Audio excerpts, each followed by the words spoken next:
好，继续回到我们比赛的现场啊。今天下午的赛程要来继续来进行是50公尺的仰式啊，以及后续还有这个4×50的这个混合接力啊，自由式的这个接力的比赛。那在我身边，我们今天邀请到的是树林竞泳队的教练郑源郑教练，教练你好。大家好，主播好。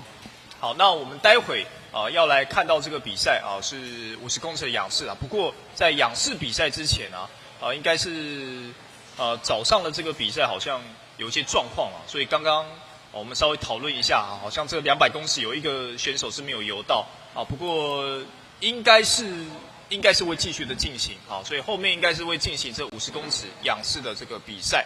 那50公尺的仰式啊，它在整个技术上面，它不需要进行一个转身啊，不需要去这个翻身啊。我们早上也看到很多的选手可能在翻身这个距离上面抓的并不是这么好。所以小朋友就不用去担心这个部分，50公尺全力冲就对了啦。对。那除了这个仰式之外，还有这个后续的自由式的这个50×4的这个接力啊。那自由式的话也是一样没有这个其他的仰式啦、蝶式啦这种比较可能比较少人练的这样子的一个泳姿所以应该竞争也会蛮激烈。我们就期待待会下午的比赛。接力应该人会蛮多的。现在看了一下，其实蛮多选手都勇于参加这种50公尺啦。对啊。反倒这个100公尺、200公尺，对小朋友来讲，距离真的是稍微比较长一点。对，100就比较需要练。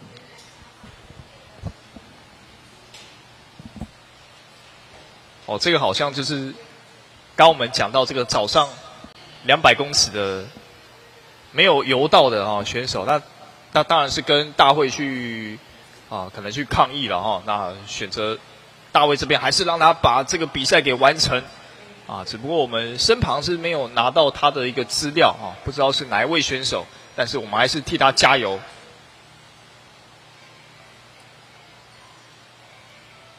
这应该是第一次折返而已所以对，第一个50结束。对，这应该是第一个50公尺。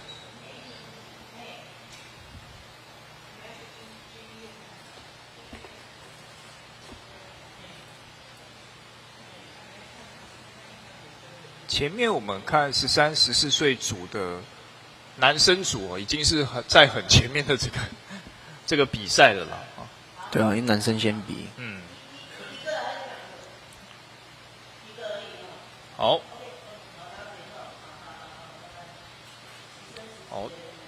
裁判已经站出来，所以这边等于说是已经进入到最后一轮了50公尺结束之后，结束了等于说200公尺游出了2分42秒的一个成绩，来完成了他自己这次的一个比赛。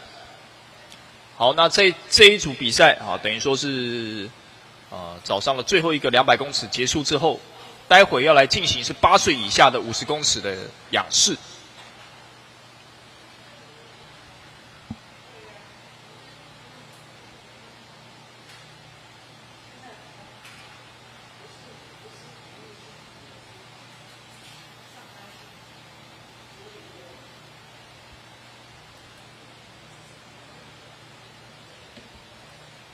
应该是8岁以下对，8岁先。8岁以下是有3组。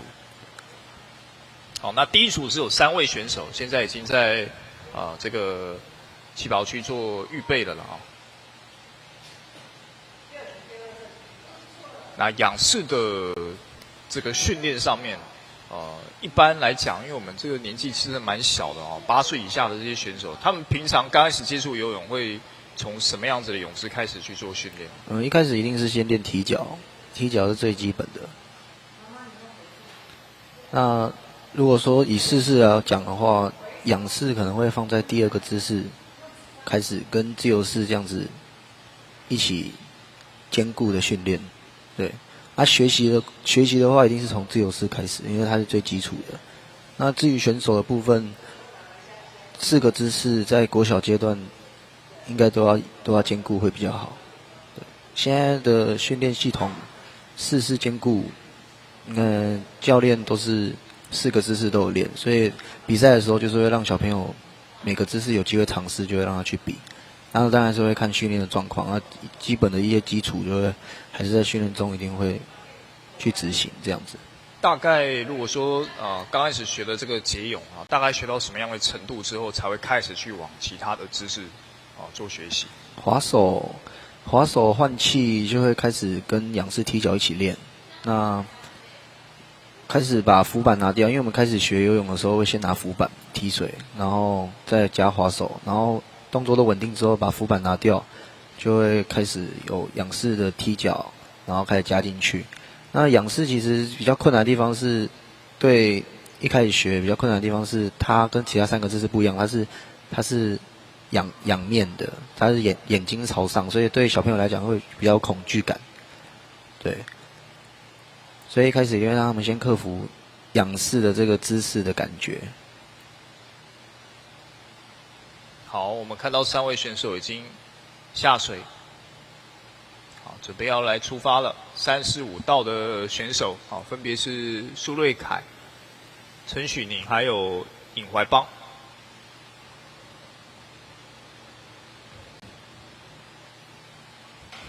3位选手已经出发。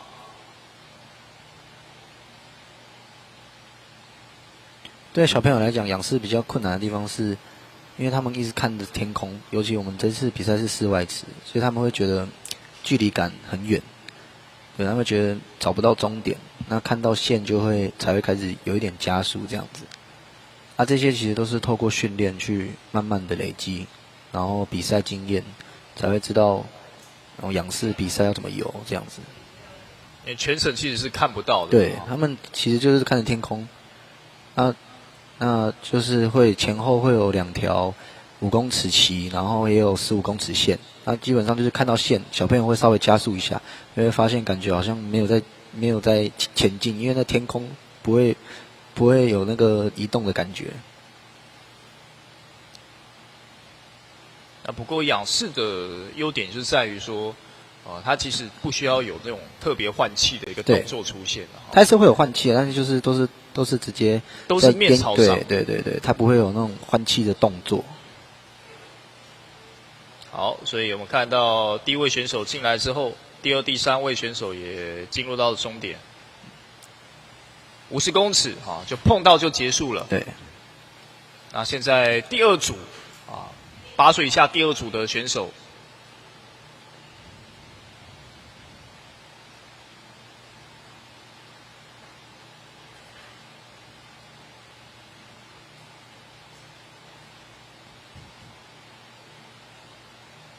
好，第2组选手出发。好，那这边有等于说第4道的选手是没有出赛的哈。应该是请假。那有些选手可能早上也都有比赛了。今天的姿势对小朋友来讲比较有困难性，因为是蝶式跟仰式。那50公尺就是会比较多人比，因为它就是游到对面就结束这样。今天稍早之后有跟其他的教练所聊到了，就是说昨天的比赛可能会影响到今天的状况啊。那因为昨天也是有选手参加一整天就早上也比对，下午也比的情况，体能消耗很大甚至可能有些选手他平常的训练量没有这么大的情况，他回去会出现肌肉的酸痛。会。那今天可能这个肌肉都还在酸的情况，又要游一整天，就是考验选手比赛经验。对啊，因为消耗一整天，体力、精神上面都会锐减。那所以今天不管准备怎么样，都会稍微有点影响。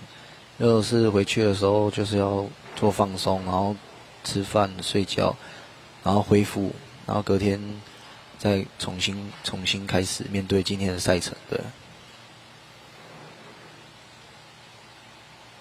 不过小朋友真的要好好把握这个比赛的机会对。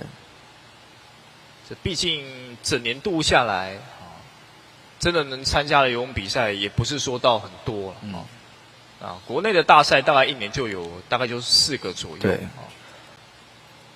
那所以除了国内大赛之外，其他的比赛真的有的话就要多多的参加。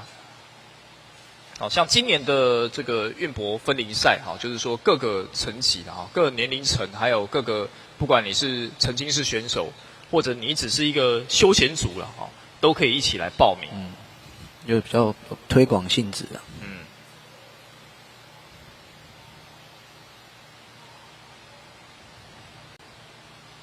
好，这应该是第3组了哈。8岁以下最后的一组，速度比较快，最快的。嗯。目前是第5水道的林宇翔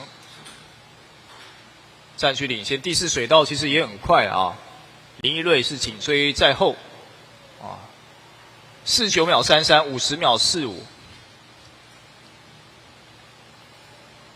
啊，平均在8岁以下这个年纪哈，50公尺的仰式可以游到50秒以内，都也是很厉害了。所以我们看完是8岁以下的组别哈，那紧接要上场的是9到10岁，那50公尺啊哈，所以这个一口气就冲到终点就没了，啊，那大家也会比较愿意去参加啊。那对于100公尺。小朋友来说可能会比较害怕一点，比较多的技术上的东西要去学去练。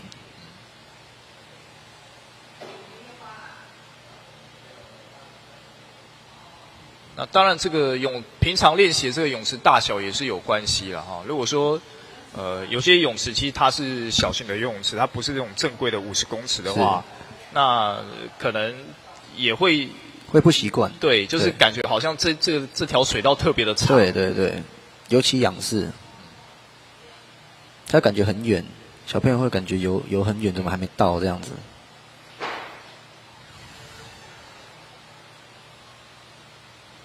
那小型游泳池如果说在训练的话，它变成说，他在游的这个距离会比较短一点了哈，那等于说他要多加一次蹬腿那个距离，去做辅助。还多很多的转身技术可以练到，那只是说，如果你要参加大长水道的比赛，就是可能看教练怎么规划，让小朋友稍微去适应，或者是体验一下大池游的感觉，然后再参加比赛，这样子小朋友的那个畏惧感就不会那么高。好，现在第1位选手进来第3水道1分06秒，王威凯 ，Export 北大的选手。那后续2位选手也抵达终点，那准备下一组又要上来了，50公尺也很快啊。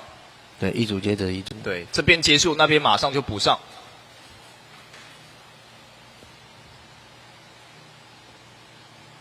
这一组有6位选手，但是有1位选手是请假没有出赛。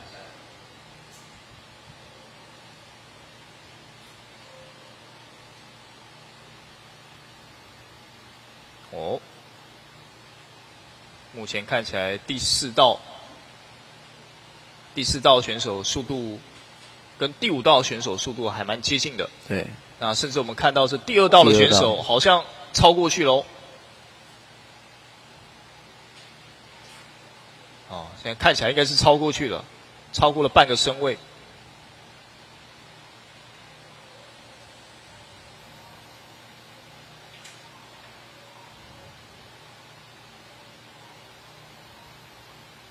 小朋友赶快偷看一下，旁边的人到底滑得多快？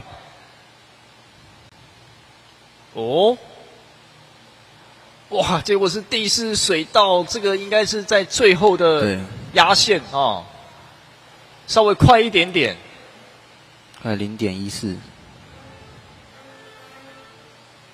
其实2位选手都同样就是说他并不是在最延伸的距离去碰到这个电子计时器，他们算是有点冲撞进去的。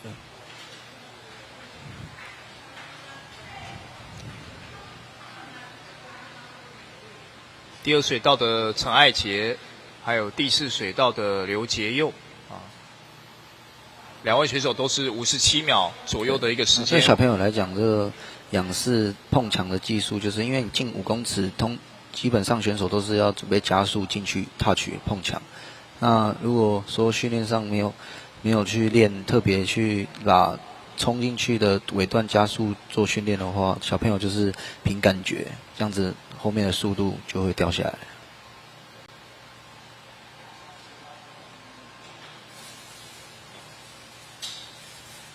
现在第3组了。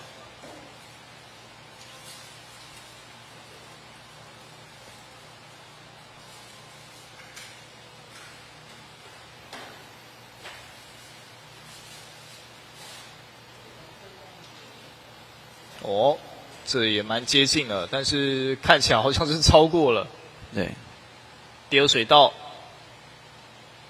好，这两位选手2、3水道的哦，这应该是第3跟第4道了啊。3、4水道选手他们最后的那个延伸就做得还不错。有平常训练教练有在要求。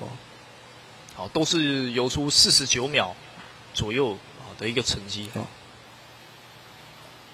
好，这是第3组。好，那现在第4组准备要出发。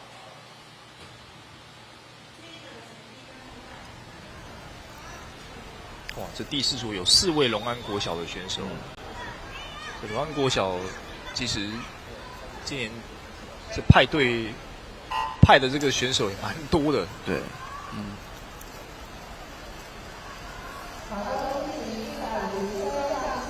好，第4组出发。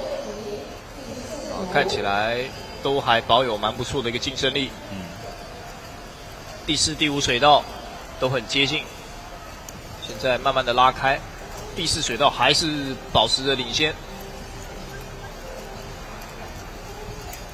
第8水道其实也不慢。第4水道是谭雷克，是龙安国小的选手。看起来只要维持住，应该是没有问题了哈。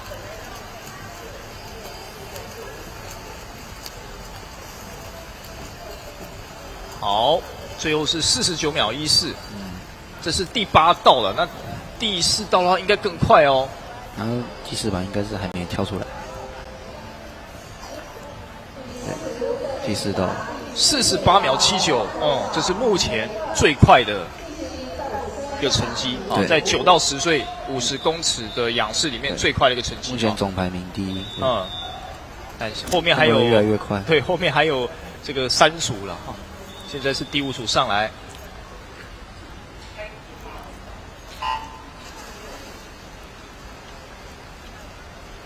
这一组其实开始就有一些选手做一些前泳动作了。一开始也会就是比较多的技术动作会出来。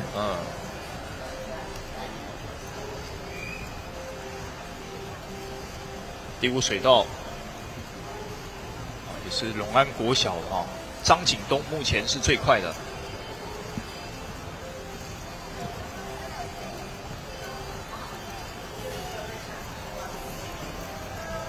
看起来其实仰视速度差距也是蛮大的，就是真的会抓到那个水的，对，跟不会抓的就是说差。很多小朋友在滑的时候，他们的手都会有一坨白白的这样子滑到后面，代表他没有滑到水。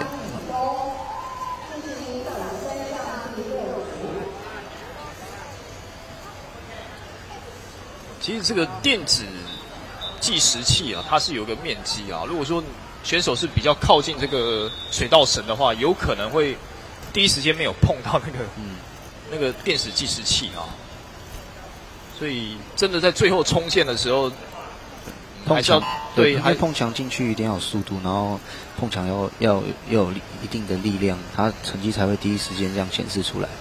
如果说轻轻碰或者是只有这样点到一下，它可能就是等重新整理的时候才会跳出来。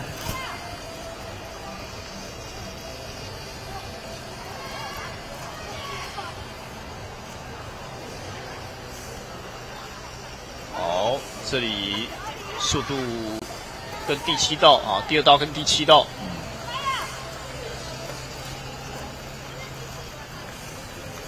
第2道跟第7道都蛮快，但现在看起来是第2水道的选手领先了。第2道这个水抓得很饱。第2水道叫做游刃那他是不是有个兄弟叫有余？游刃有余游起来的确是很轻松。对，来到了46秒64，哇，这个成绩是越来越快了。效率不错。接下来是最后一组了。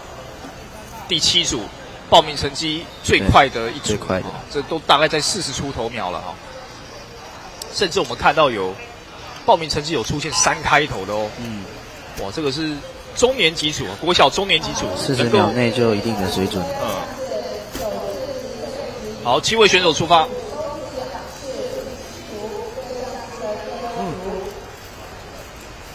第4、第5水道还是非常的激烈的竞争。对，林宇泉、第4水道是林宇泉，第5水道是王瑞祥。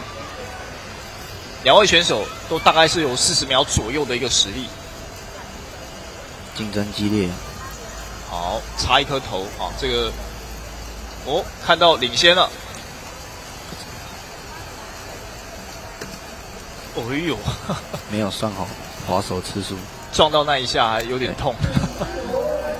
不过他也是游出了39秒72啦，哇，厉害厉害厉害！这是第4水道的林宇泉，恭喜他啊，在这7组的50公尺仰式当中游出最快的一个成绩了啊！唯一一个三开头的40秒内的。那也是直接带走了今年啊，在这个年龄组别的冠军。接下来下一个组别11到12岁啊，高年级组了。对，年纪越来越大了。在这个年龄层有5组啊，要来进行比赛啊。现在是第1组。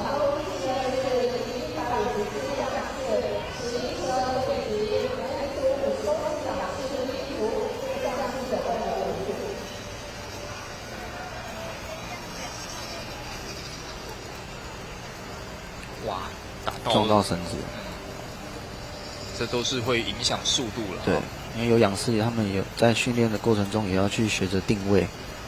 教练最常讲应该就是不要游歪，要游一直线。但游的到底是不是一直线？对，本身其实也没有办法确定啊，尤其是这种室外场，就是要多练多游就习惯了。那踢脚要平衡，然后身体。滑手节奏，好，2位选手，哎呦，这个跟自己想的有点差距了，想说，应该是要碰到了，差的还有点远。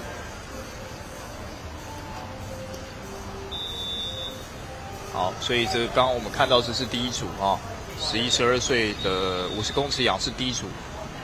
那现在进入了第2组。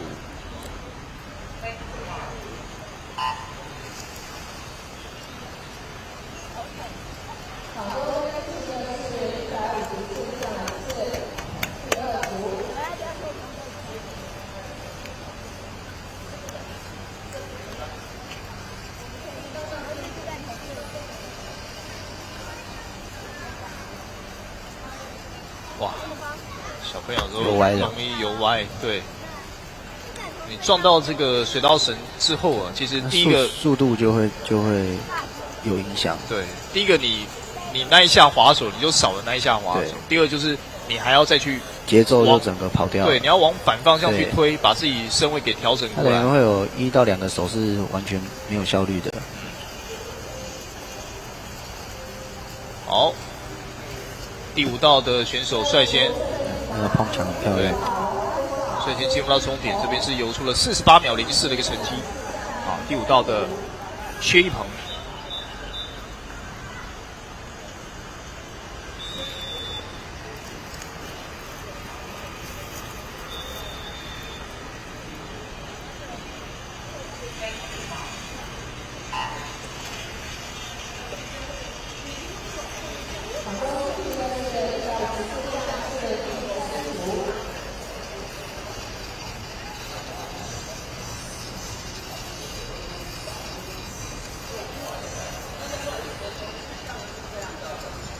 接下来看到的是第3组，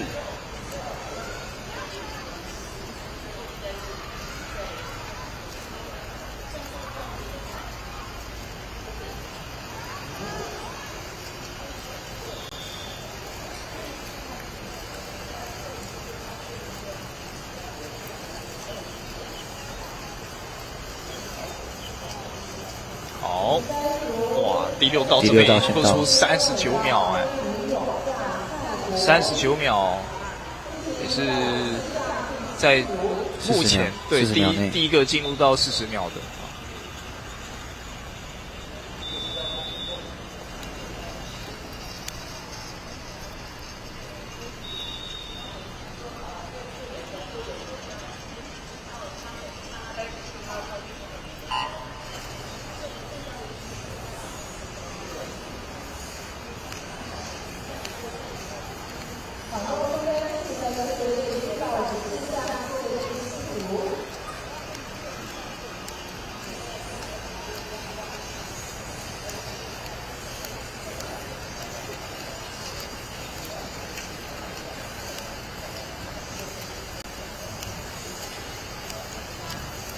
这一组是应该是第6组，哦，第4组是结束了啊，这应该是第5组。这是第4组哦，下一组第5组。第4组现在也是有一位选手游进了40秒内啊，38秒34啊，第4水道的徐凯欣。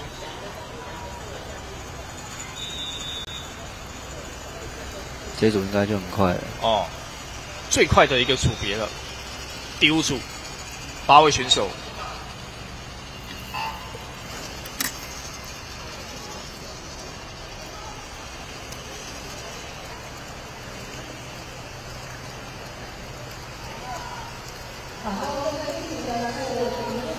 第4水道速度目前也是非常的快。第4水道是林雨婷，林雨婷刚刚也是得名一百仰，他好像就冠军。嗯。哦，这个看有没有机会，这应该是35秒以内有机会哦。哇，应该34秒86。哇，这个厉害！那第3水道的郑永成35秒48，差一点点而已。再来是第5水道黄康宇36秒的一个成绩啊，3位选手刚好就是前3名。34、35、36，大概就是各差1秒钟左右了。接下来13到14岁啊，这个年龄层国中的阶段啊。50公尺仰式的第1组，第1组这边是有4位选手。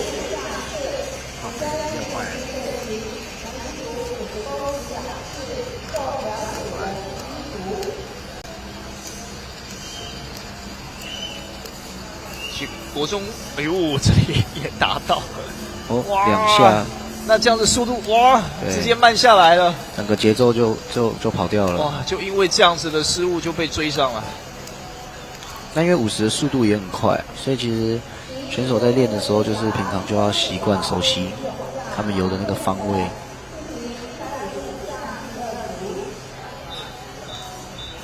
哇，这可能就是打到这个水道绳，可能就慢了2秒了。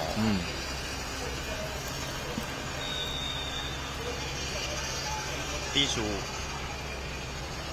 最快的大概就是在36、38秒这附近。现在我们看到是第2组，国男组，第4道速度很快，第3道速度也不差，但是小心小心，不要再碰到，赶快调整。哦，第3道游完，他们2个离很近。哦，有机会追上吗？很接近哦，这可能要拼这个最后的。最后touch了。哇，几乎是同时。对。第3道是32秒16，那第4道呢？第4水道32秒36，0.2秒。最后的这个压线啊，最后5公尺加速。哇，还是稍微快一点点啊。第3水道曾国瑞。运博的选手，第4水道是康家全，啊，是教练你的选手啊，差一点点。对，没关系，再接再厉。这个其实每一次的比赛，其实都有可能会有这种状况。对啊，就是选手要知道自己的问题在哪里，然后回去训练做修正。但我想第3道的这个运博啊，这位选手真的也是很厉害啊，这曾国瑞。他中间游歪撞到水道绳，然后又调整回来，还可以再加速。所以如果说真的去拼单纯的速度的话，其实曾国瑞还是很强。对，各有优缺点。好，现在这一组是15到17岁，是高男组了哈，这个都游到35秒以内了。对啊。第6水道的蔡志远。第7道哦，第7道应该是杨之奎，哦，32秒17，啊，这里就是等于说是去提醒，快要冲线了吗？教练有拿一个这个算是那个是什么东西？你说拿什么？刚刚第二水道的这个好像是有拿一个圆球去点选手的头，应该在冲线之前，应该从正常来讲比赛不会有这种。可是刚刚出现。对。哇，这个速度很快，这是18、24岁跟25到34岁的这个混合组。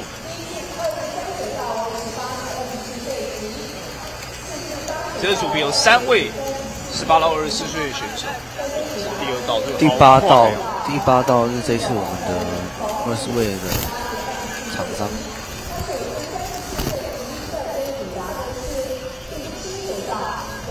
最快的是第3水道的选手，游出了2开头，30秒内30秒内。陈崇义，他是18到24岁，这个大专组的。对。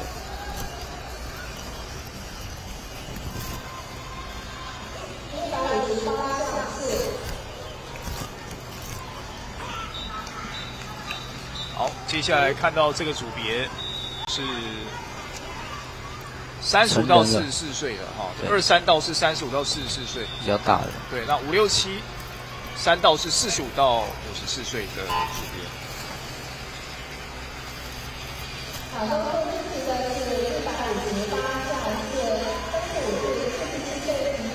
这个碟要做很远，身体非常的柔软。好，第3道的选手方向稍微有点歪，调整一下。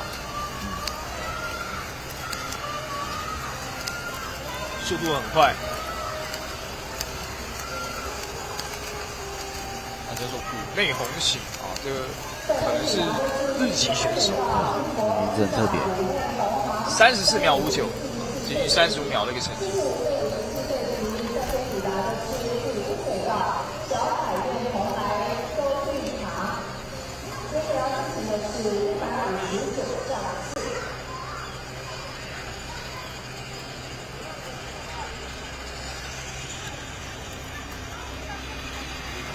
接下来55岁以上大哥组，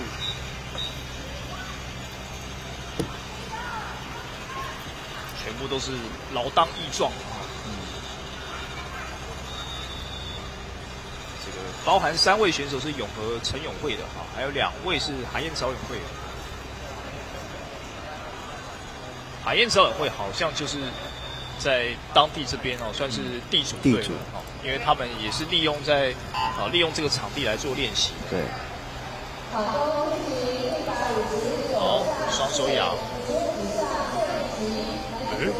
但这个刚刚我违规哦。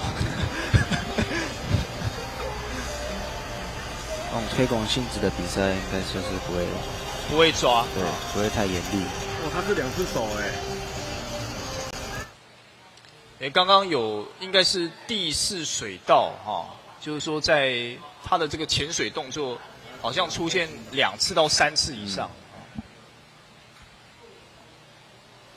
一般来说，就是正常来说，就是做仰碟出水面，就开始做连续的滑手，双手的比较少见。但是整体的速度其实也不慢哦。41秒23， 47秒29， 53秒91。这是55岁以上的组别。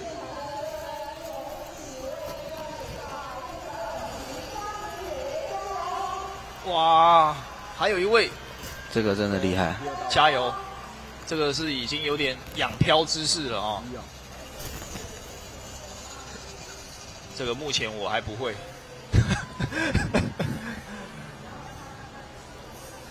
加油！目前应该是第2水道的许香菱，感觉有一定的年纪了。加油！是不是能够完成比赛呢？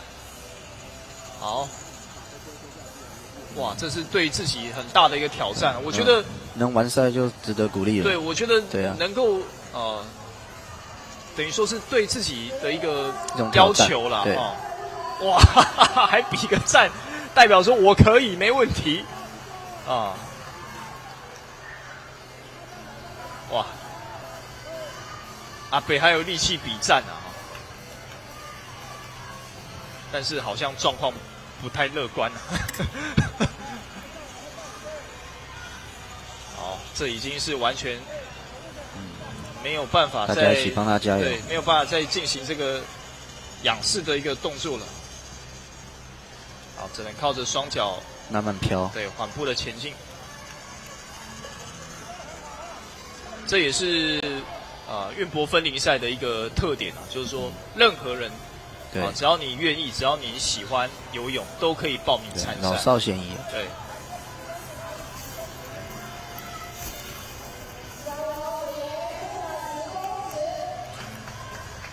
最后了，最后的冲线，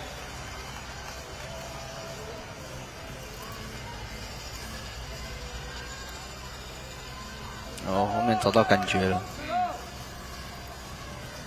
好，现在应该大概还有6公尺左右。哦，看到了。我听到旁边有人在喊声，帮他指导一点动作。看到旁边的这个水稻绳，看是不是稍微推一下啊。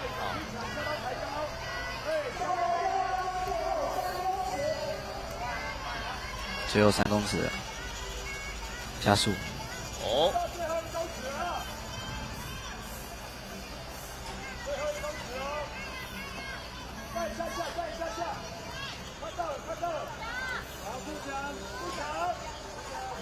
好，用头触墙，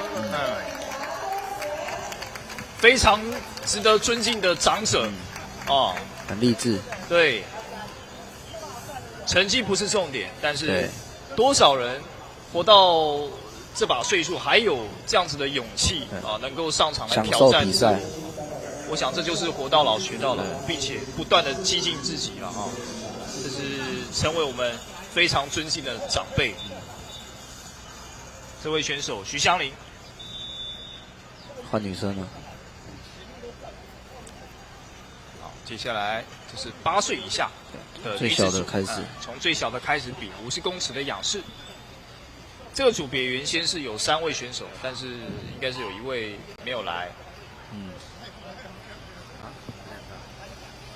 个人的。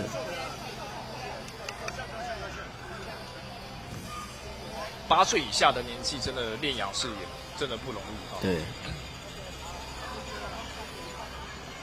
因为仰视真的，小朋友会感觉不到说有在前进，对，也就比较难去得到这种成就感。对。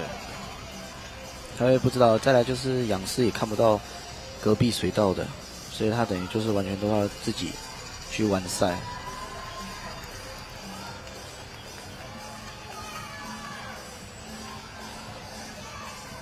那速度感、距离感都是要花时间去训练磨练。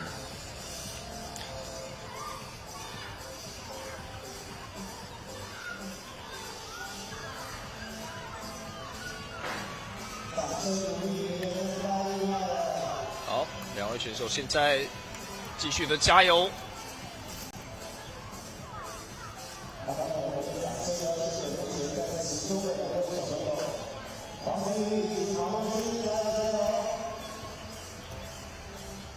其实报名成绩，如果说把它往上加一点，其实也不错。因为这个镜头会多一点啊。前面组别人第一组通常就是会是报名秒数最慢的。那如果说你这个报名秒数的人会比较少，对你如果在那种竞争比较激烈的组别，可能除了第1名、第2名之外啦，就很难有很多的这种特写镜头。速度也很快。不过今年我想最大赢家应该是刚刚55岁的那位老先生，今天应该算是博得最多的掌声了啊！而且我觉得他也是非常值得了，也是值得。这真的是需要很大的勇气，而且必须要督促自己。当然，我们不知道他的实际年龄是多少这个55岁以上，但从56岁开始，55岁以上就全部归在同一个税级。我看他的年龄应该至少也有个70岁，最少也有个70岁。目测。好，现在我们看到是第二组了，8岁以下的第二组别。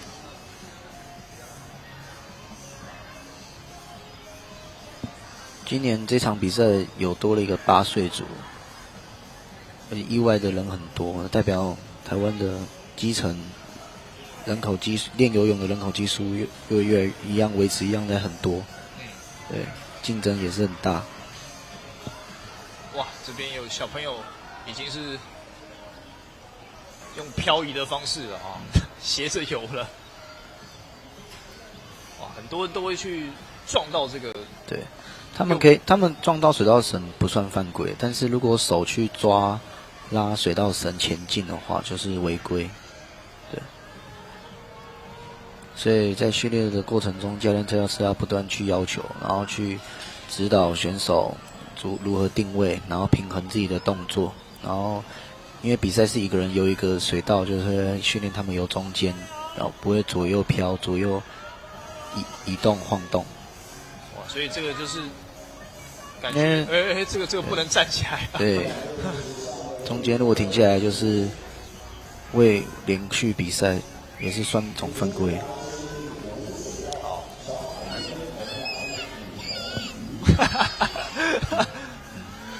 哇，那很开心哎，这是应该是第5水稻，拿到第1名，很开心哎。其实比赛对小朋友来讲，他们就是一个舞台，有一点成就感就可以延续他们的游泳。是8岁以下的年纪了，对，他们的这种表情，还有他们的这个这种很天生的这种反应，很直觉。所以其实要建立小朋友的信心，有时候故意把他的这个报名成绩再往上加一点，也不错。对。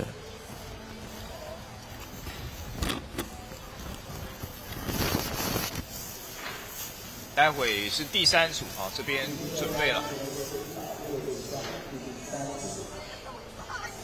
总共有4组。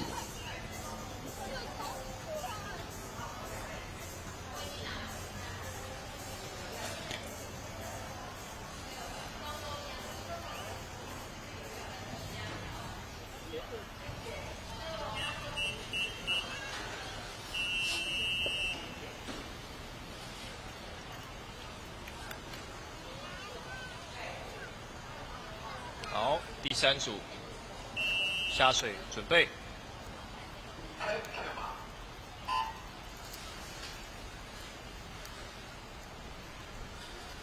出发之后，才看到现在才刚出发就有一点点落差了。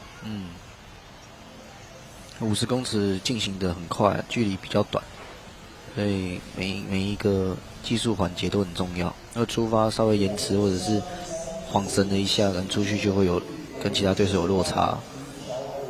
那50公尺如果要再追的话，就没那么容易了。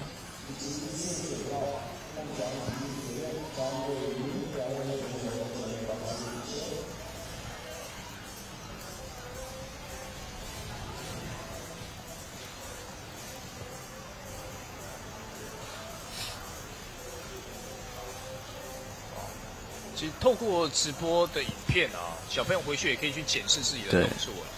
可以回去看自己游的怎么样。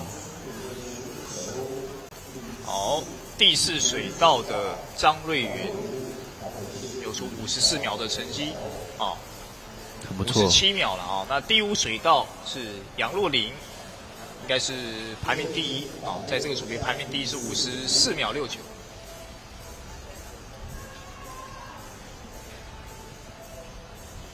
还有选手还在奋斗，不过有的会比较辛苦因为每一次都会埋入水中。对，滑手的时候点会沉下去，水面下一点点，那就代表他的脚踢的不是没有那么稳定。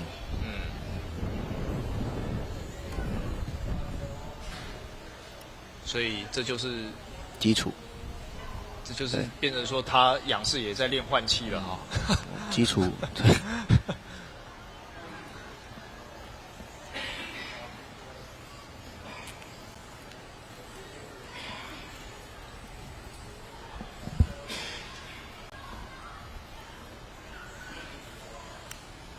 好，第3组结束之后，现在进入到最后一组，第4组。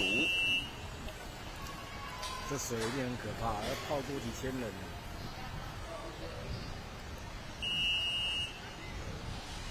预备，在这个电子计时器，其实它是两边都会有的哈。那出发的时候，像比如说仰视出发，它是从水下出发的情况下，电子计时器它会去连通这个所谓的像田径比赛的这个鸣枪出发，是连通到它那个起跑架，会去计算说选手有没有偷跑嫌疑。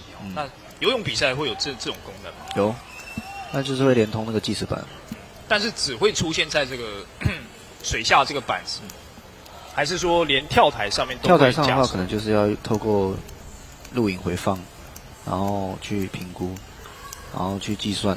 然后因为鸣枪，游泳的鸣枪它会有一个灯光，它鸣枪的时候会有一个灯光，所以他们如果要去回去看这个违规偷跑这个违规动作的话，就会去让裁判去评估。对。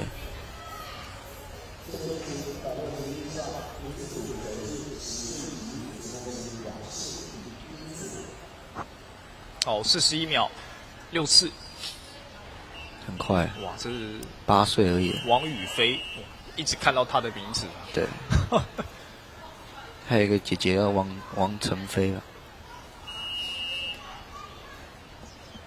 好，接下来是9到10岁的组别，50公尺仰视的第1组。啊，在这个年纪啊是有6组参赛。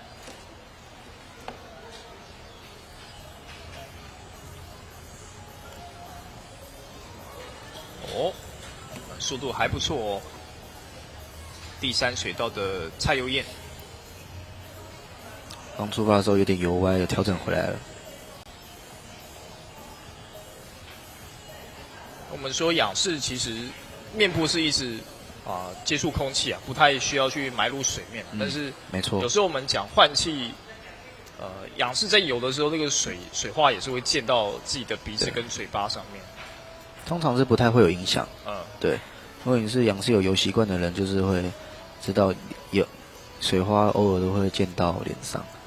对，所以有仰视的时候，其实它还是保持有呼吸的动作，吸气吐气，吸气吐气。那自然而然的那个吐气的时候，其实就是水花溅到脸上的时候，就会自然把它排掉。对，所以吸气是不太会吸到那个溅上来的水。好，58秒80。这是第3水道的蔡佑燕游出的成绩。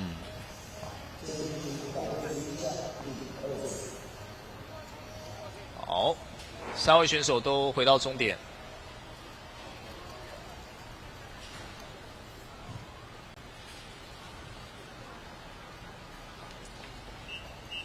第2组，准备上场。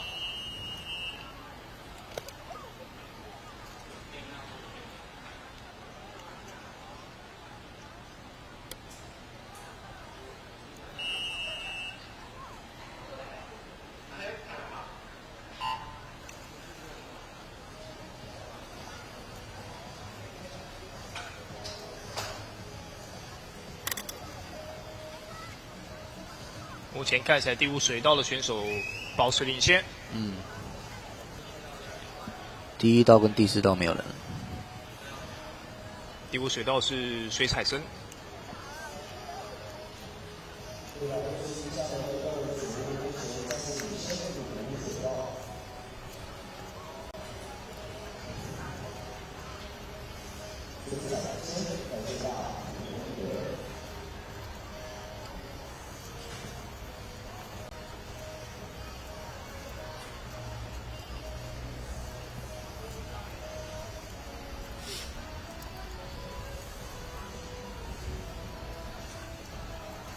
好，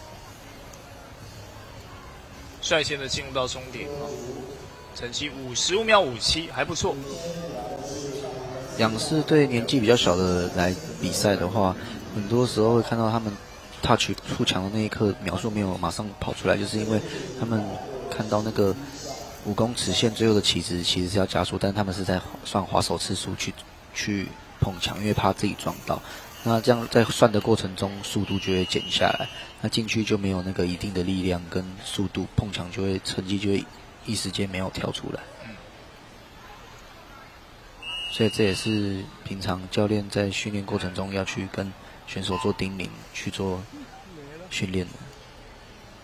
所以这个真的就对不太容易啦，因为真的完全看不到的情况。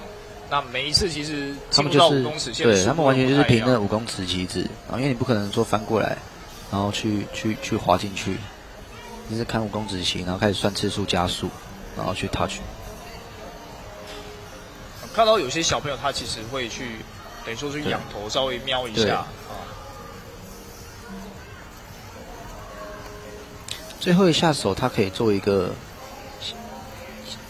下压的动作，去延伸碰墙，还可以增加碰墙的速度。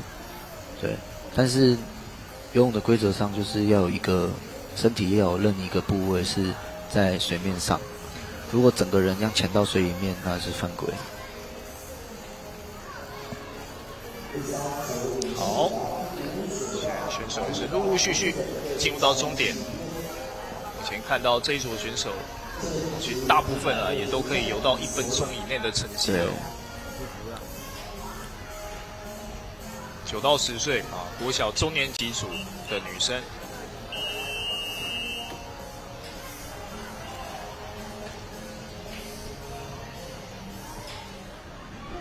这个年纪的女生，看是不是在之后的比赛啊，50公尺仰视，看是不是可以拼个3开头啊？哦，那就很厉害了。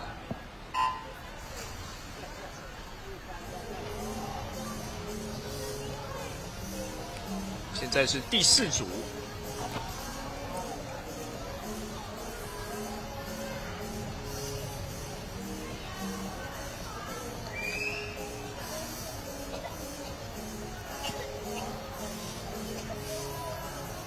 好，动作其实还不错哈。对。但有时候仰视其实也蛮吃身材，就是说，如果你整个手臂的这个背展比较大的话，50公尺，50公尺距离的项目，如果你说身材条件，其实一定都有一些影响。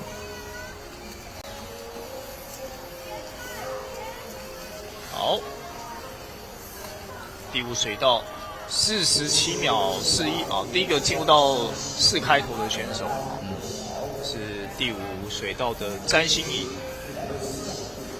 第4水道也进入到4开头49秒05，杨晨信。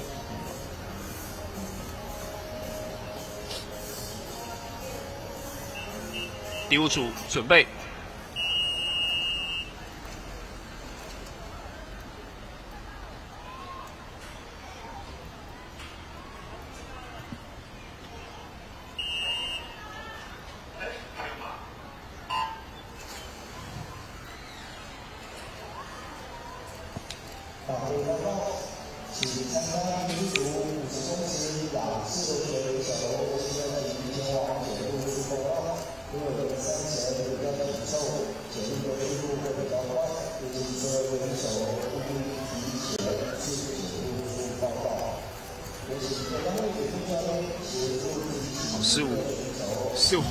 15水道的选手竞争激烈，对，都是龙安国小的选手哈。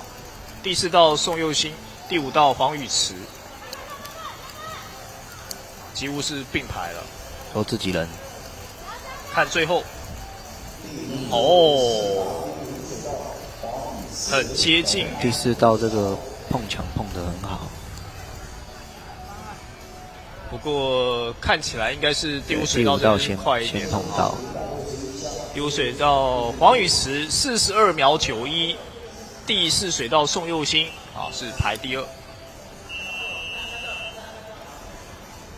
接下来是最后一组了，对，9岁、10岁的最后一组。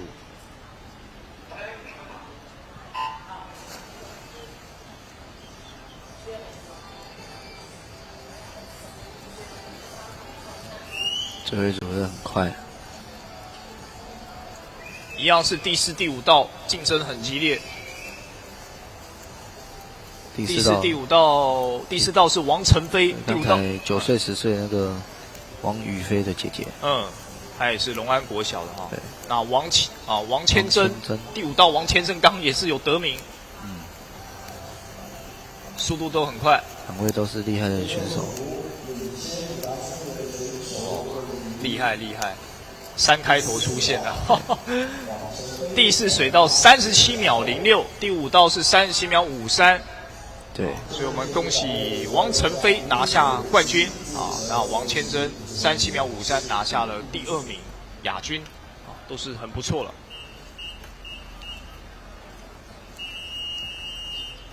到11、12岁级了。11、12岁啊，小5、小6啊，高年级组。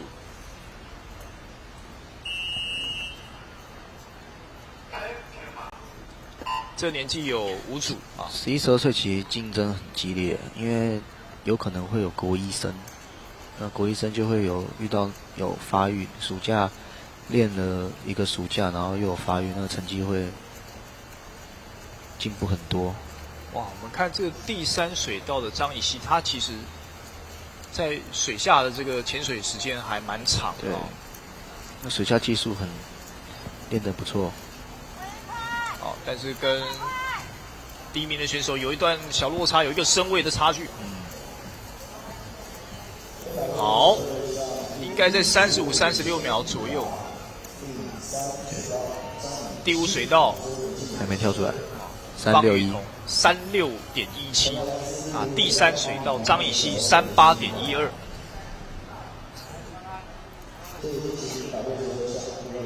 国小高年级组。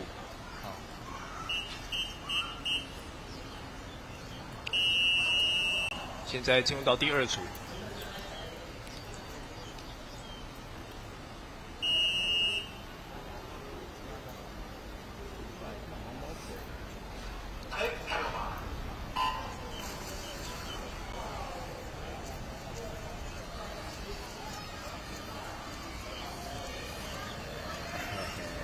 高年级真的在整个动作就比较稳定，对，比这个低年级、中年级还要再好。经过长时间的训练、累积，然后身体的素质成长，因为动作都会一定会比小朋友还要更加稳定。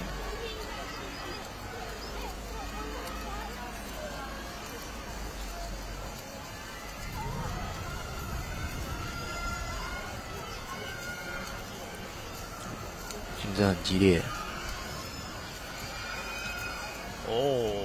非常接近啊！3、4、5，3位选手，3、4、5道的3位选手。50公尺，好看的地方就是在距离很短，所以很近的时候很精彩。差不到1秒。对，0.11。接下来第3组。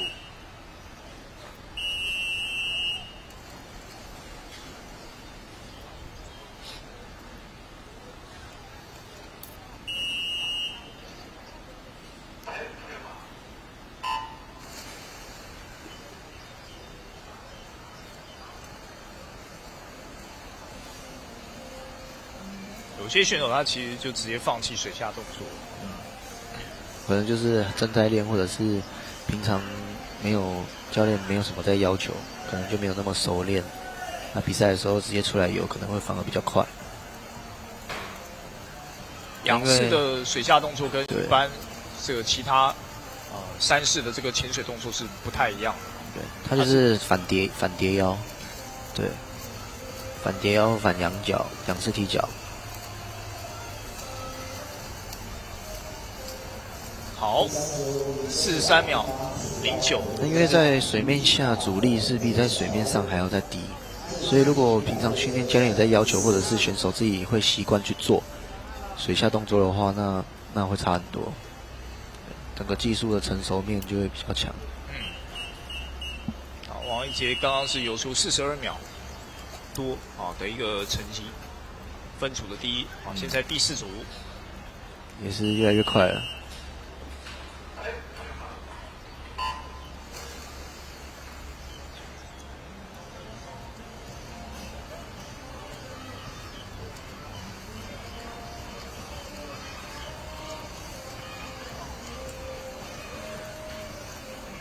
第一道这个很快啊，在第一道跟第8道能把自己的状态冲出来是非常难的，因为它就中间水道的浪都会往旁边飘，就会有影响。所以就是对解决的办法就是直接往前冲，冲到最快就可以了。就是由自己的。教练最常跟选手讲就是都由自己的。哇，还没有到，还没有到。对，他刚才好像是看到那个中间，我刚前面有讲到那个白色的15公尺线，他可能就以为是5公尺线，就开始算滑手次数，所以他基本上飘了超级久，都没有进行滑手。那旁边人就把他追过去了。而且他最后好像第一时间没有碰到那个计时板，对他可能犹豫了，或者是说他不知道墙壁到底到了没，太可惜了。对。然后前面出发会有一条白色的15公尺线，它其实就是拿来检视水下动作的规则，选手有没有超过。所以要看到最后的这个5公尺线才是的，他应该认错了。有旗子的才是对，有旗子的才是5公尺，白色的是15公尺线。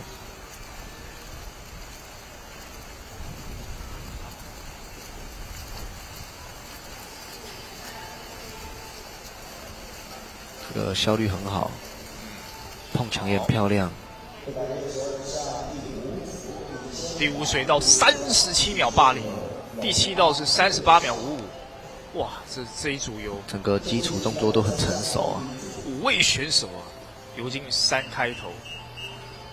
好，这是11、12岁组别的50公尺仰式，结束了。对，13、14。接下来是国中组了。对。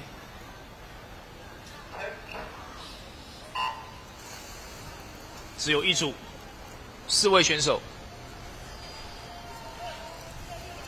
第4水道，一马当先，葛玉华，那是运博的选手。这个差很多。整个滑手的效率，再加上他的手感觉很长。对，滑手的效率很高，那他这样子就会滑手行程很长，就滑到很多水。哇，非常漂亮啊！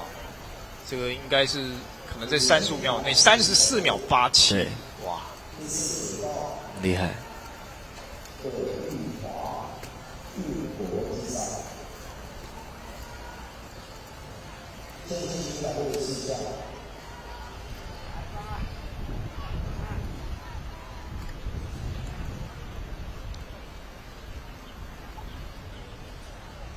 好，接下来看到是15到17岁高中组。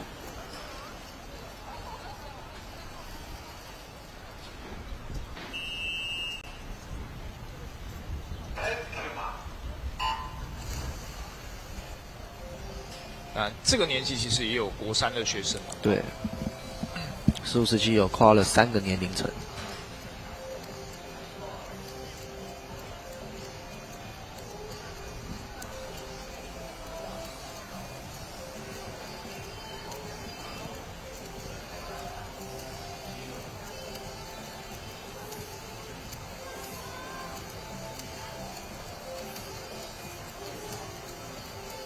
哇，速度也好快。对，33秒77。第5水道，曾子乔。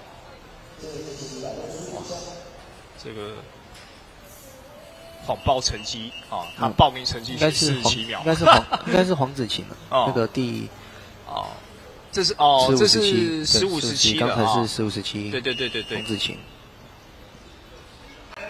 这里只有一个组别啊，其实报名成绩也不需要去调整。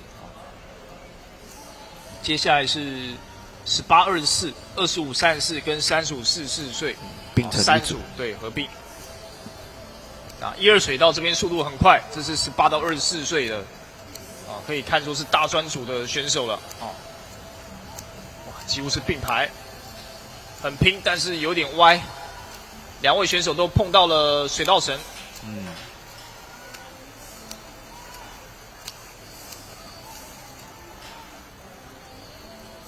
好，看起来是第3水道稍微快一点，36秒56，第2水道37秒21。啊，由第3水道的黄子嫣击败第2水道的傅成宁，差0.6。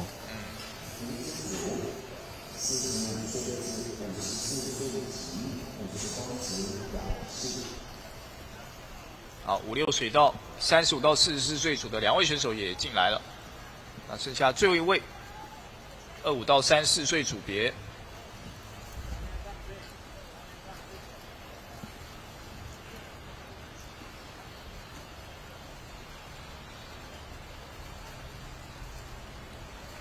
好，这是女子50公尺仰式3组的合并组，那接下来是45到54到岁。54岁，有7位选手，但有1位选手没有来，应该是2位啊，第8道跟第3道都没有来。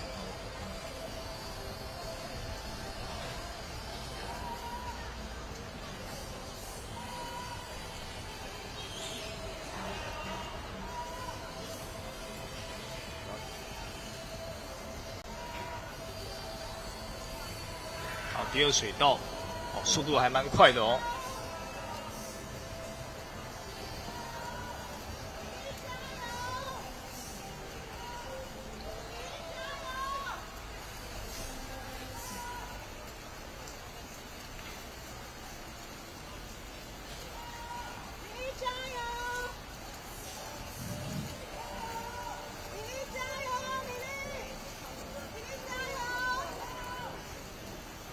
旁边其实也有帮忙加油的声音啊，不绝于耳，呐喊。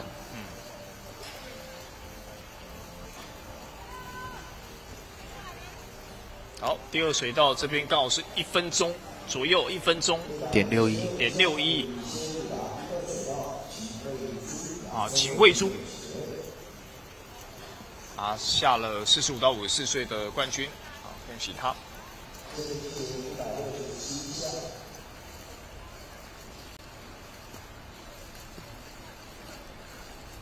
还有1位选手，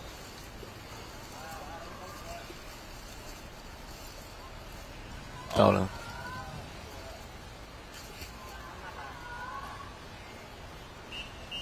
接下来是姐姐组了啊，55岁以上的成绩。哇，第2道这个没有带蛙镜，厉害。因为是仰式，很平常，平常自己游的时候，对，平常自己游的时候习惯了，对。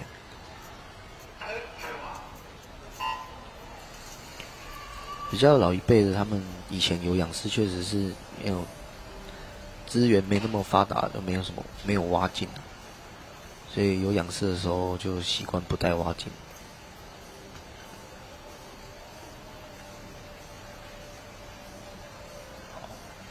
这个组别，永和陈永慧、海燕赵永慧，还有亚洲国际游泳协会的选手啊。哇，这其实还不错哎。顺便换个垫子。第4水道，吴佳宇游得很快，哎，这个动作还不错。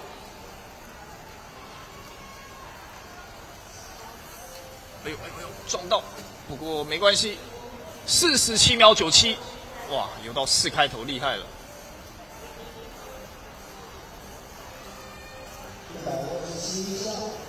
好，后续等待其他选手。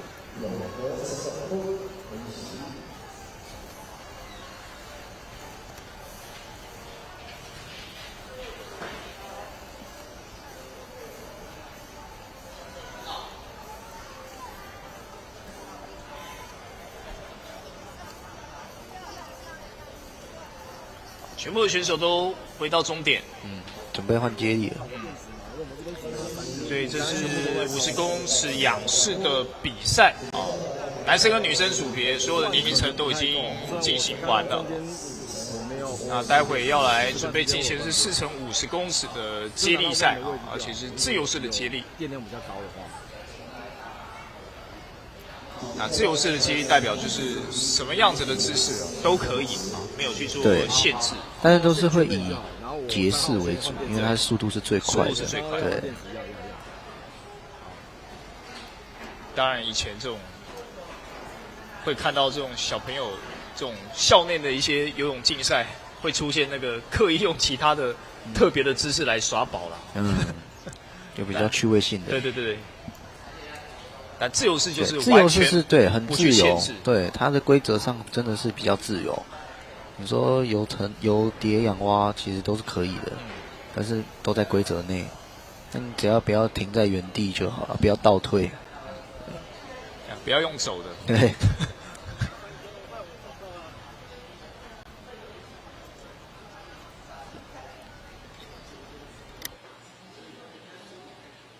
这个项目基本上就是整个游泳比赛最基础的姿势在做接力，所以每个队伍如果说这个岁级有4个人一定会报名，它是最容易组成的一个接力赛事。因为接泳就是大家都会，对，而且速度最快，对，最基本的姿势，然后又是50公尺。那拼的就是最快速度了。那到了90岁、11、12岁级，其实你说竞争比较激烈，然后速度都差不多的队伍，他们拼的就是一些接跳的技术啊，然后再来就是最后冲进来 touch 的那个尾段加速，所以其实也是会很精彩。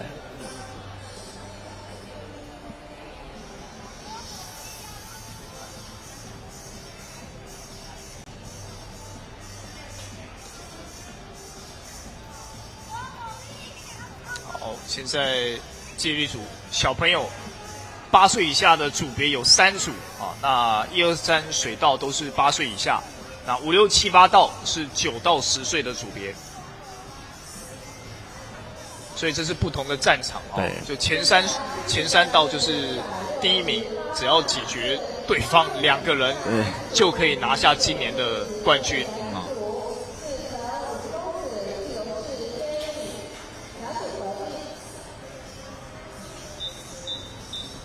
现在第1棒就位，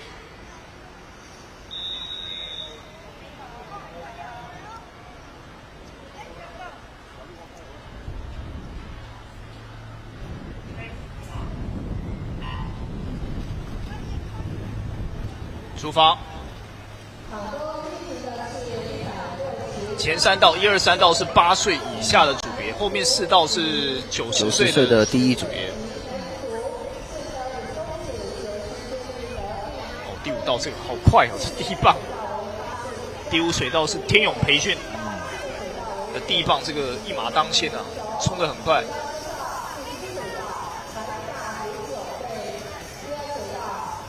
好，现在第2棒要出发了，对，要做接跳了。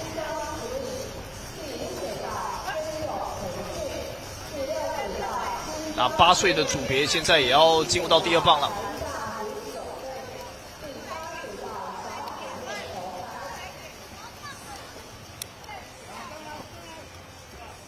第5道现在是领先。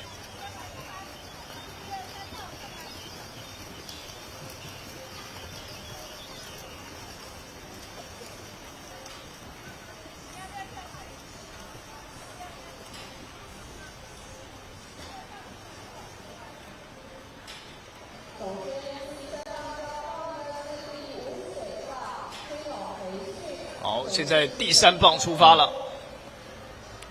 4棒都蛮快的。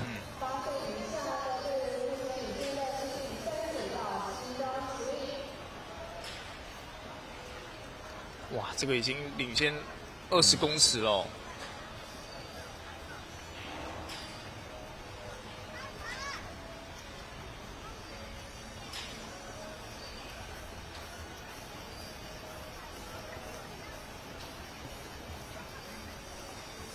最后1棒。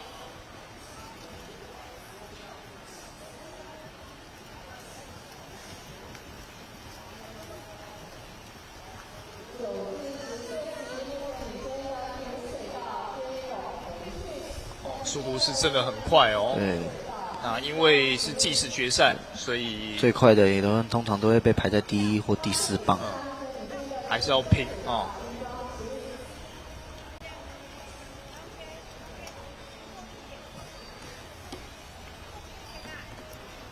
这一组有2队新装 swing。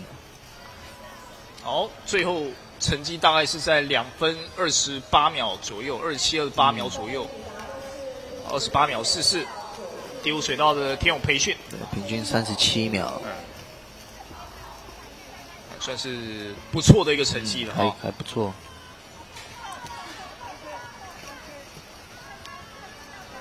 好，陆陆续续有其他的队伍进入到终点。哦，8岁以下组别第3道新装 swing， 现在率先出现在画面当中。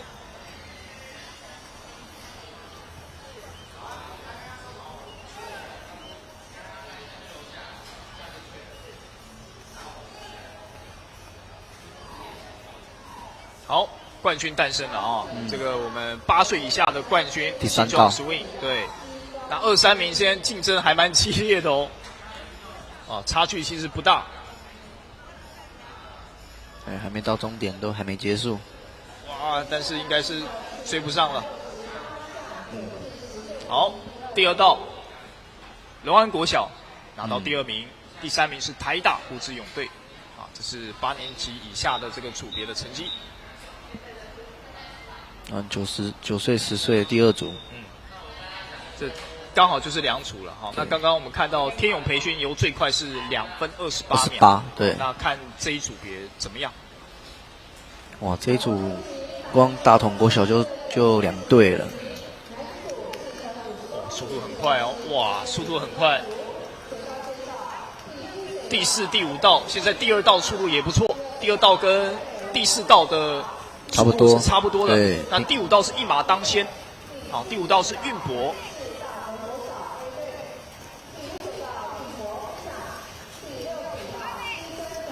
已经通过第1次的交棒了啊！现在第2棒出发，2、3名的竞争非常激烈。那第1名现在还是领先非常的多。对。哦，目前才在比赛的前段啊，现在才第2棒啊，后面还有100公尺，还有2棒可以去追。不过这个速度真的很快。第3棒出发了，第5道的运博，第4道台北市大同国小 A 队，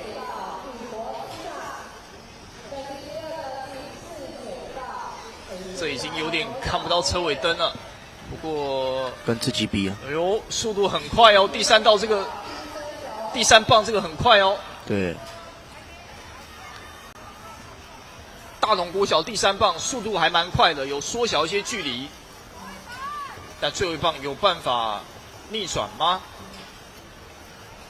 拼一下。哎呦，好像有一点点机会，现在差距可能是在5公尺以内了，差距是在5公尺以内，速度好像是有在追，有在追。第4道大同国小 A 队跟运博在第5道，有追进哦，有机会吗？有机会吗？还有大概剩10公尺。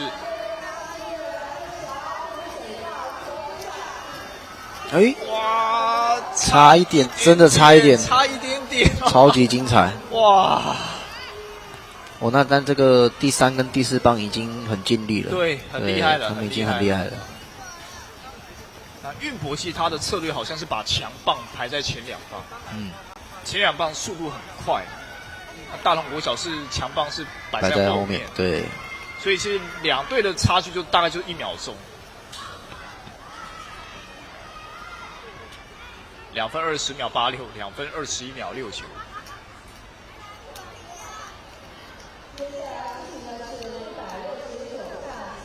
所以应该就是第1名是大同国小 A 队，第2名就是更正一下，第1名是运博，第2名是大同国小 A 队，第3名是上一组那个2分28的。对，第3名是新庄 Swing 因为他们是游出2分28秒总排名上有挤到第3名，恭喜！哇，厉害，很接近了不到1秒的一个差距。待会要来看到这是高年级组了，11、12岁的组别。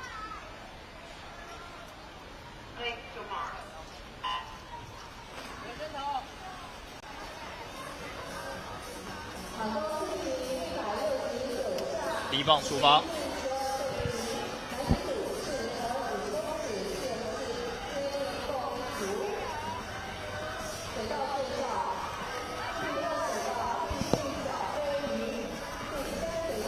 目前看起来，这个速度还蛮快的哦。对，11、12岁级就一定都一定是排最快，队上最快的四个选手。对，第3水道的龙安目前领先，但是领先的幅度似乎已经被反超了。对，已经被第4道的运博给反超了。一个接跳就追过去。哇，所以每一次的这个跳水其实都很重要，都很关键对，它会影响整趟接力赛事的成绩。新生蛟龙在第5道也还保有竞争的可能。现在是要进入到第3棒了，第3棒跳水，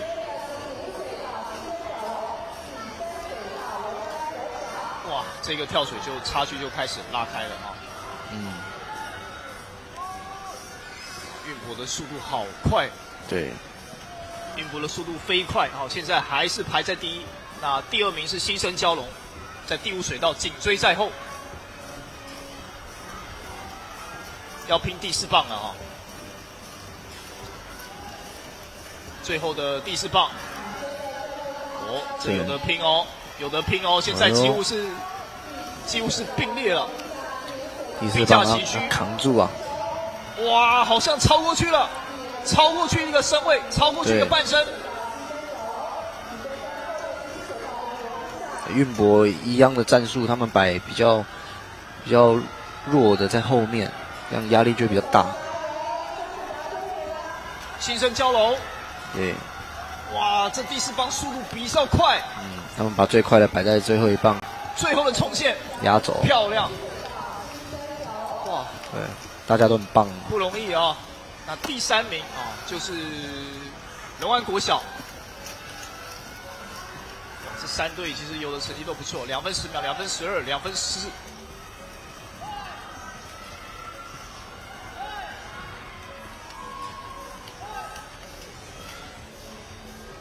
好，还有1位，还有1组。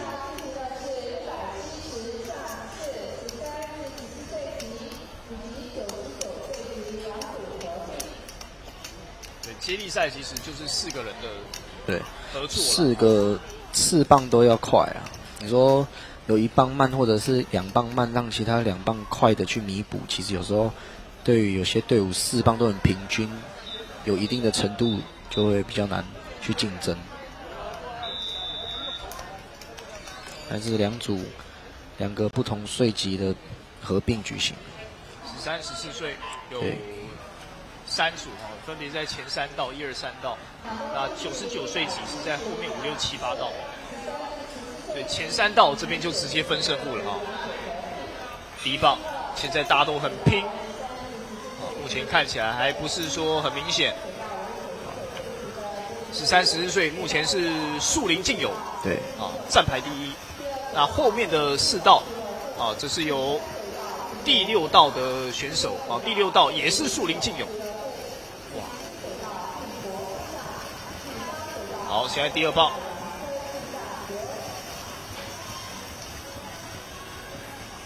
，6、7、8道，这3道99岁级的很竞争哦。对，那13、14岁级其实也很竞争。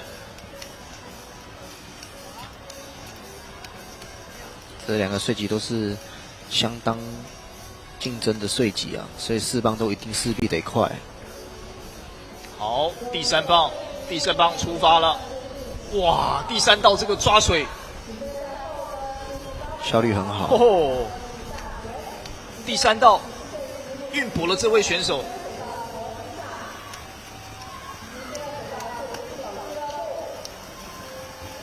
好，第7道的运博已经进入到最后一棒了，看起来应该是第1名了啦哈。差距很明显。对，这个差距已经拉开了。那接下来就看这个13、14岁组了。好，目前看起来是第3道的运博领先。对，那后面有机会哦，后面树林这边有在追哦。这里哇，还是差了一点，大概差1个身位了啊。好，不过这一组这个成绩就很恐怖了哈，几乎都是在1分50秒附近。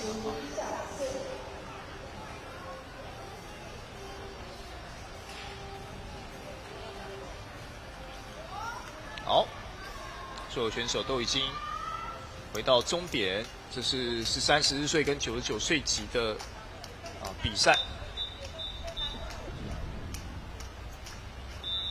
那接下来下一个组别是100岁级跟160岁级的并组。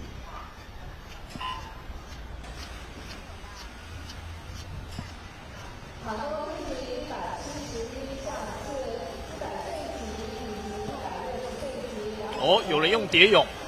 对，也是代表他可能以他自己本身的4个姿势的速度来讲，可能蝶泳会比他自己的自由式快。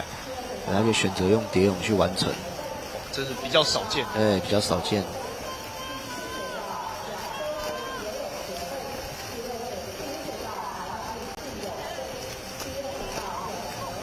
好，目前是第2道，亚洲国际游泳协会在100岁级这边是领先第1道同组的选手。那在160岁级，目前看起来是第4道，些微领先第3道半个身位。第7道其实也蛮快的哦，第7道其实也很接近。好，第2道这边第3棒已经出发。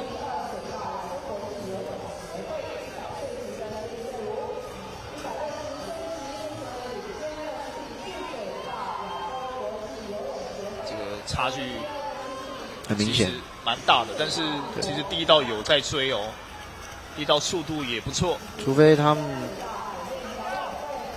2队等一下最后一棒那个速度落差很大，不然如果正常来讲，其实这个距离在这种落差的距离追不太到，对，追不太到。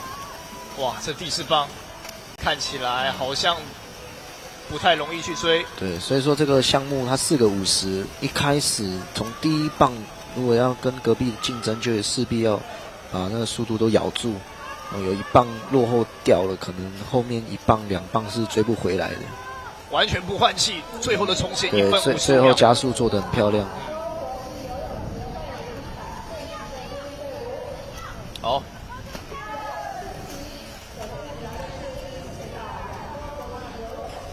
现在还有2队，对，还有2队还在努力。第5水道跟第6水道。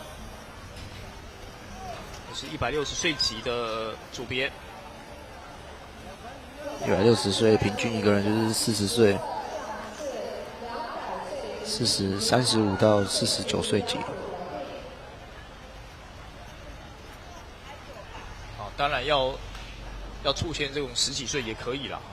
只说这个年纪相下，你可能就是要现在有一个人很多岁，对，但这个会比较难。对，会比较对于自己队伍会比较不利啦。一开始在报的时候就不会考量这样子去组，都是比较平均啊。对。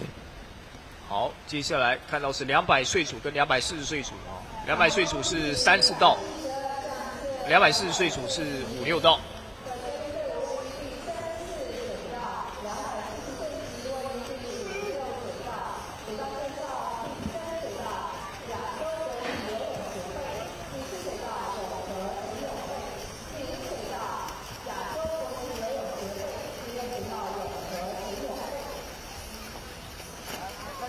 第第2棒出发。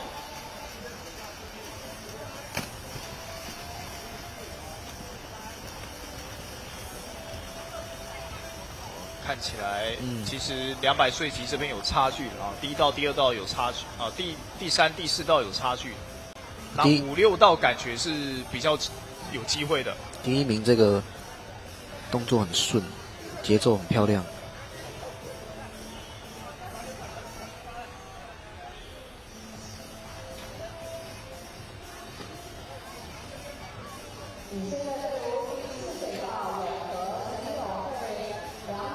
好，现在第3棒出发。目前在前面的这两组就刚好是在200岁跟240岁的领头了。那后面看起来是比较难去追了，差距蛮大的。有时候这样并组也有一个很好看的地方，就是不同岁级然后一起竞争，机会是很难得啊！大家一起共襄盛举，在这个赛事。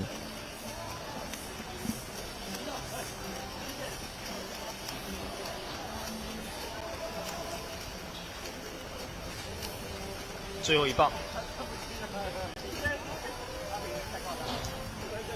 年轻人这样子没长熟啊。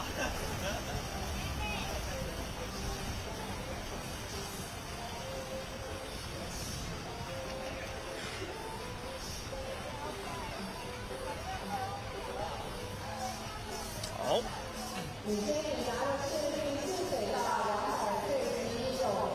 第4水道。永和陈永慧拿到200组的冠军，那第5水道亚洲国际游泳协会拿到240岁组的冠军。好，这是200岁跟240岁组的比赛。好，那接下来要看女生组了。换女生了，最后女生组。女生组一样是从8岁一直到这个。高龄岁组，小朋友到大人。小朋友的话比起来会特别的兴奋。尤其接力对他们小朋友来讲，就是可以跟自己平常练习的伙伴、队友一起这样子接力，就是会很开心。有时候怎么游都游不赢自己的队友，会很气。当他是你的队友，一起奋战的时候，会觉得很兴奋。对，特别那个肾上腺素。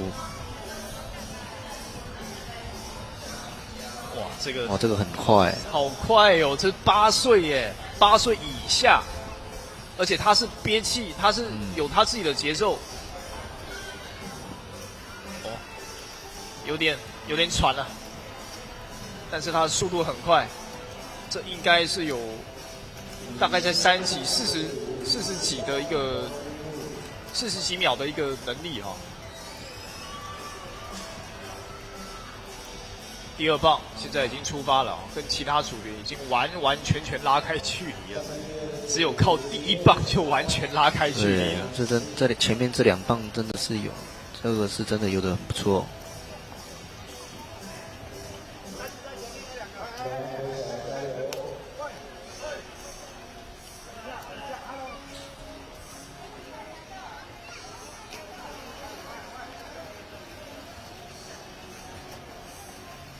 好，第3棒出发。哇，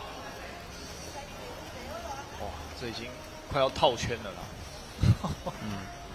这个已经出发到一半了，快追到了。对。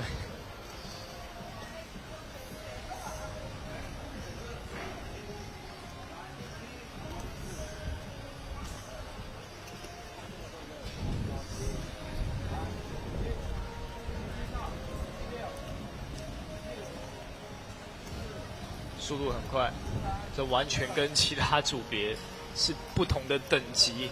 对，这个8岁以下就只有这4队，但是实力的差距很大。8岁在一个队伍里可以组起来，其实就已经很难得了。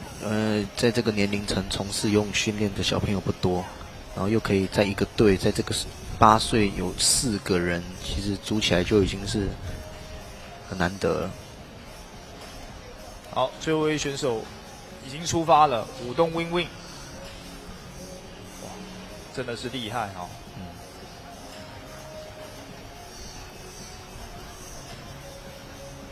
完全看不到其他对手。4棒游起来的基础动作还有效率，就可以显现出他们平常训练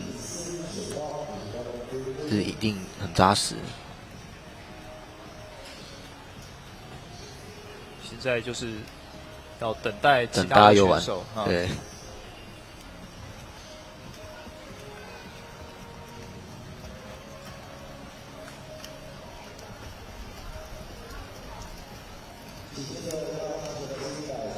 好，第6水道的选手也回来。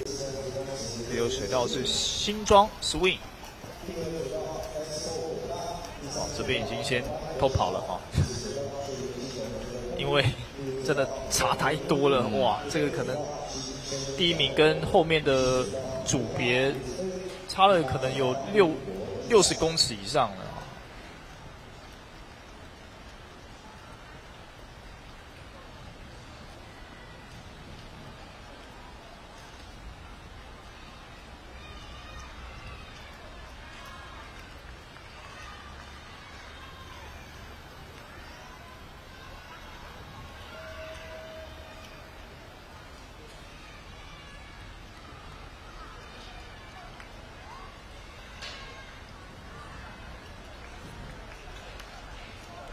好，最后一组的选手也进入到终点。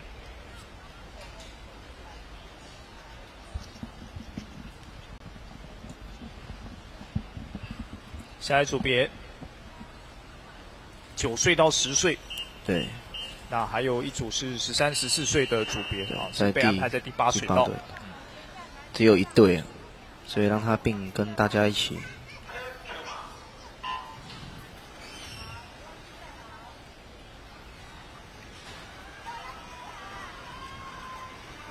哇，这个年龄不一样，就有差距。对，但开始的跳水到后面这就马上就出现差距。3道冲出去很快。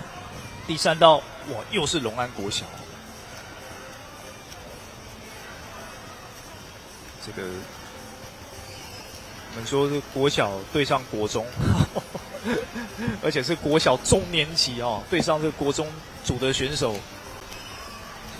能够差距这么小，其实已经很厉害了。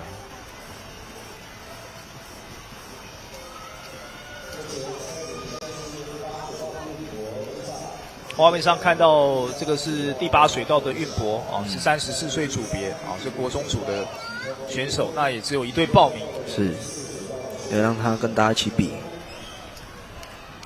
好，第3棒出发。那接下来看到是第3水道的龙安国小哈，9到10岁目前最快的一个组别。第3棒也出发了。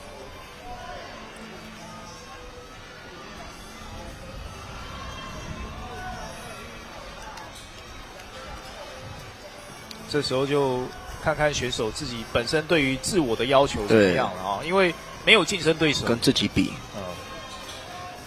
看可不可以突破自己的最佳成绩。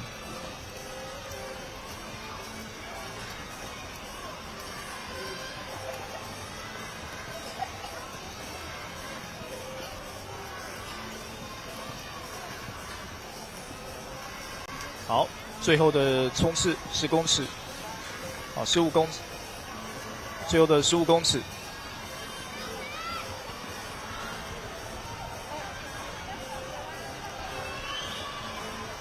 好，2分04秒62，对，是13、14岁组运博的成绩。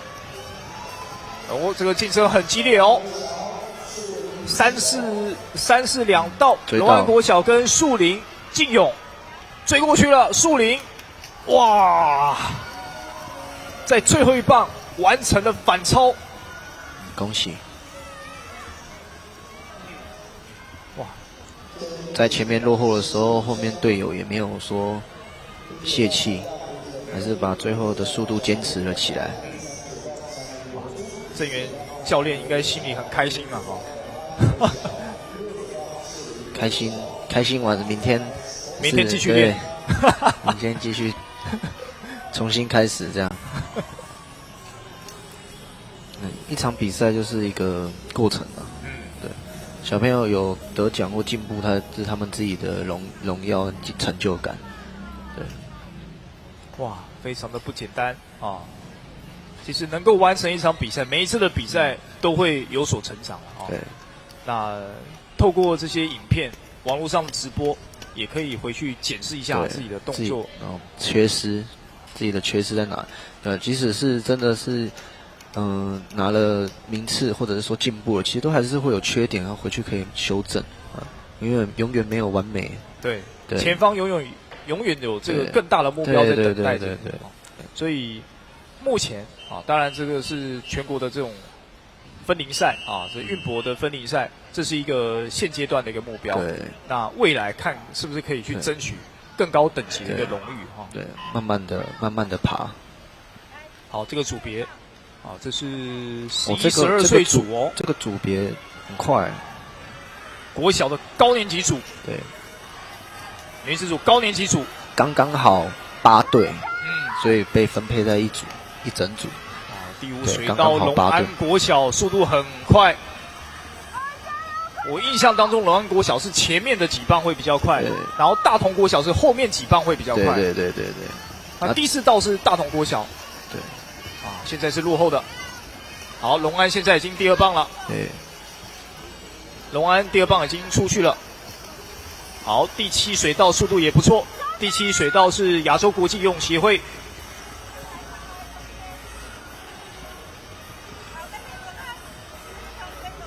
第7水道看起来慢慢的要赶上前面的龙安国小。哇，好像是追过去了哦。每一队都稍微有一些落差，其实都还不一定。哇，已经追过去了。所以目前第1名的是第7水道的亚洲国际游泳协会。那这一次的跳水，哇，很接近，马上又被追过去了。那第3道也追上来，第4道现在速度也很快，很精彩。哇，这里第4道大同国小要上来了。对，龙安国小。哇，要追过去了，关键在最后一棒，对，关键在最后一棒。哇，追过去了。第5道的龙安国小现在变成是第2名，最后一棒，看看速度怎么样。大同国小最后一棒出发，速度也是很快，龙安紧追在后。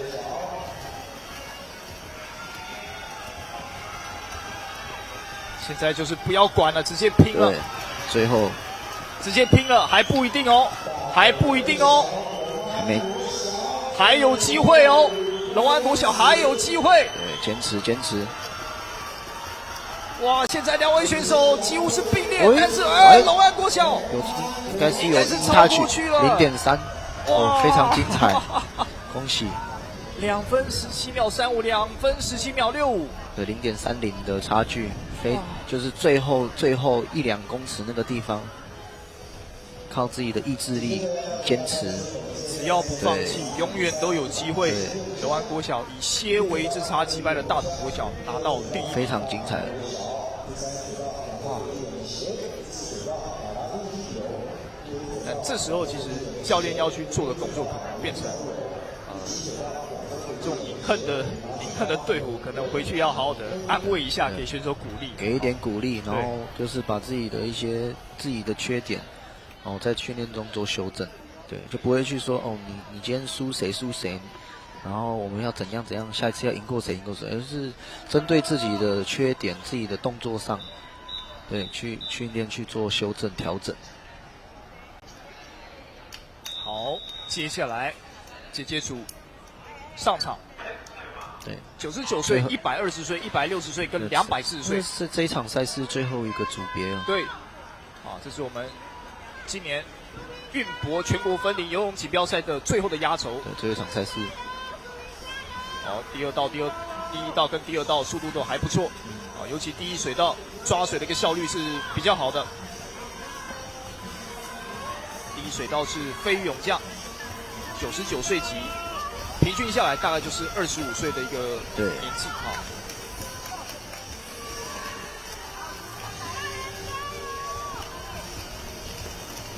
第二道大同国小一队，这2道都是99岁级，速度都很快。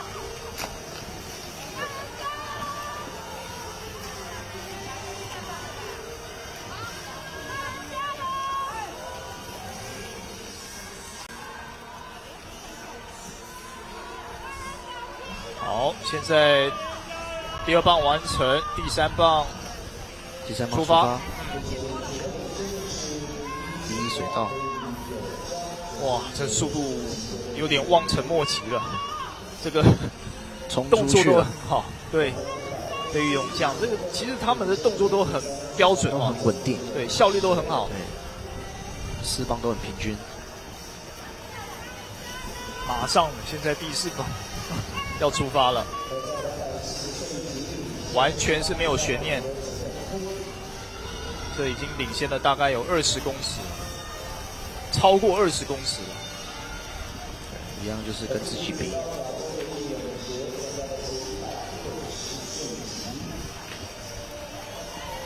飞鱼勇将，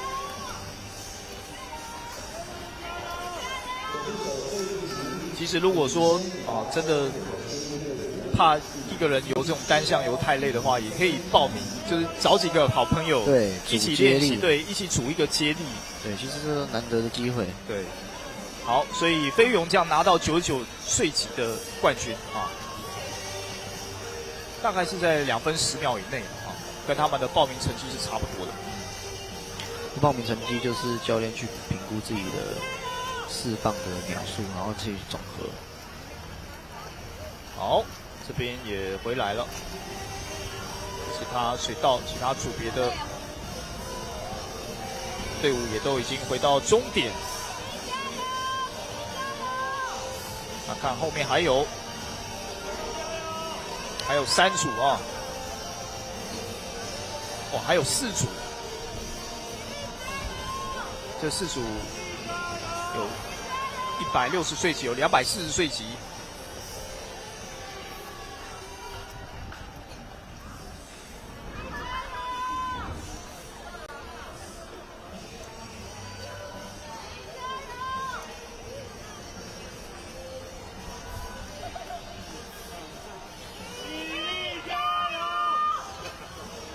好。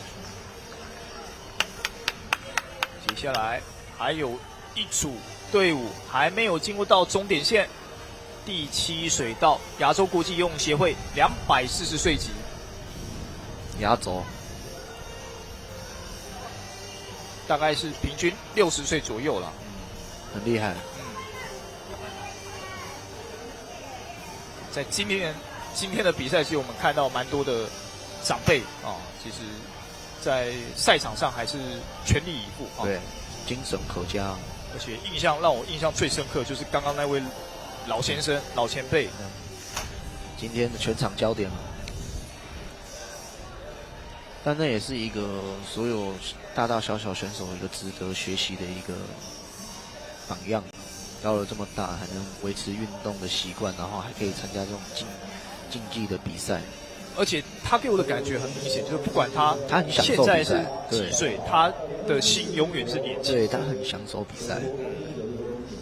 好，今年的比赛我们刚刚看完的是最后的1组啊，就是说女子的混合啊，不是混合，是这个自由式的接力啊，4乘50公尺的自由式接力啊。这场比赛结束之后啊，今年的全国分龄游泳锦标赛啊，正式的画下了句点。